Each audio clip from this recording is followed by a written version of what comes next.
A children's book author, a college professor, and a restaurant manager, successful, educated people tangled up in an unlikely crime. Yeah, welfare fraud. WSYX consumer investigator Tom Sussi confronted them. Mr. Slangerup, Tom Sussi, ABC6. Can I have a word? Eric Slangerup earns a living with words. He's an advertising executive, teaches copywriting at Columbus College of Art and Design. He's also published 3 children's books, Monsterlicious, Santa and Me, and Dirt Boy. And as I uncovered during this ABC6 investigation, Do you have anything to say? this married father of 3 is hiding his own dirty little secret. You and your wife are charged with welfare fraud. Anything to say? Eric and wife Deborah Slangerup, according to these indictments, cheated the state's welfare system out of more than $30,000. We're talking food stamps and Medicaid benefits. The Slangerups call this house in Pickerington home. Help me understand. You got a good job, nice house. Laura Holton is with Job and Family Services. She says the faces of welfare fraud these days are not what you'd expect. She blames some of it on the recession. They are people who are well educated, who actually have a high income level, and I guess are cheating taxpayers to try to maintain that high standard of living. Did you commit a crime? Why are you hiding your face? Investigators tell me Marcia Atkins forged documents enabling son Richard Atkins and daughter-in-law Siobhan Atkins to steal thousands of dollars in welfare benefits.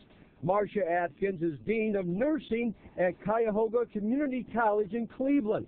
She owns this house in Fairfield County where investigators tell me Richard and Siobhan Atkins live with their children. Miss Atkins, you help your family commit welfare fraud? We have no... You don't have to strong-arm me, sir. And then there's Jude Dybel. Did you do the crime? According to this indictment, Dybel and his girlfriend, Anna Horinko, stole more than $56 grand in welfare benefits.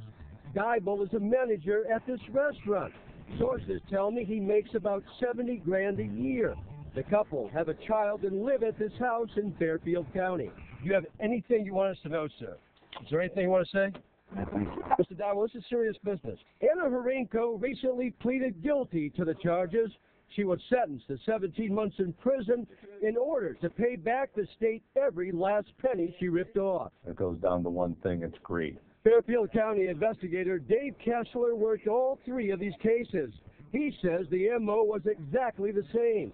Kessler says Anna Horinko, Deborah Slangerup, and Siobhan Atkins all lied and told Job and Family Services they lived alone with their children, getting their hands on benefits they would not have qualified for. You're actually stealing resources from people that actually needed it and don't have the finances to purchase it. We're talking about a lot of money. Last year, welfare fraud accounted for more than $2.7 million in Ohio. That doesn't include child care. Fairfield County Prosecutor Greg Marks. If you want to steal from the taxpayers of this state, you better not get caught, because if we catch you, we'll prosecute you to the full extent of the law. That doesn't mean, though, you'll be punished to the full extent of the law. Take Anna Horinko. You have anything to say? Horinko was sentenced to 17 months in prison. But before we finished our investigation, Judge Richard Behrens granted Horinko a judicial release after just 44 days behind bars. Tonight, Anna Horinko back home with her boyfriend, Jude Dybel, should be on probation for the next 5 years and must wear an ankle monitor for the next few months. Bob Yolanda? 44 days in jail? A drop in the bucket compared to 17 months. How does that happen? Well, I'll tell you what, Fairfield County Prosecutor Greg Marks not happy, says the judge's ruling sets up bad precedents. Judge Richard Behrens told me through an email that he followed sentencing guidelines. He also took into account that Horinko has no previous criminal history, and the judge said Horinko cannot pay restitution sitting in jail.